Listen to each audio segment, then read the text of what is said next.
ఎండు మిరపకాయలు రోట్లో నూరి అమ్మవారి విగ్రహానికి రాసి జరిగిన అన్యాయానికి గాను బదులు ఇవ్వమని అడిగితే న్యాయం చేసే అమ్మవారి కోసం మీకు తెలుసా?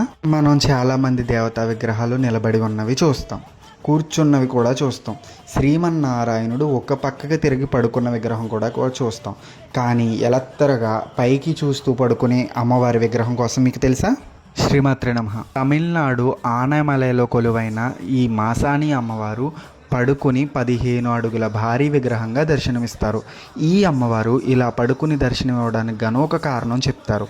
పూర్వకాలంలో ఈ ప్రాంతాన్ని నల్లూరర్ అనే ఒక రాజు క్రూరమైన ప్రవృత్తి కలిగిన వాడు పరిపాలించేవాడు. అతనికి ఉన్న మామిడిపల్లి తోటలో మామిడి పళ్ళు ఎవ్వరూ కొయ్యకూడదని ఒక నిబంధనను నియమించాడు. ఆ రోజే ఆ ఊరిలోకి వచ్చిన 16 ఏళ్ల మాసాణి అనే అమ్మవారు ఆ విషయం తెలియక ఆలయ సమీపంలో ఉన్నటువంటి కోనేరులో స్నానం చేస్తూ తేలి వస్తున్న పండుని తినేశారు. విషయం తెలుసుకున్న రాజు అమ్మవారిని ఒక కొయ్య స్తంభానికి ఉరి తీశాడు.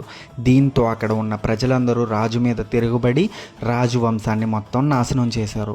రాజు యొక్క చెర నుంచి విరిపించడానికి అమ్మవారే ఒక బాలిక రూపంలో వచ్చి తమ కోసం ప్రాణత్యాగం చేసిందని గుర్తించిన ప్రజలు అమ్మవారి ఉరి స్తంభాన్నే ఒక విగ్రహంగా మలిచి పూజలు చేయడం ప్రారంభించారు.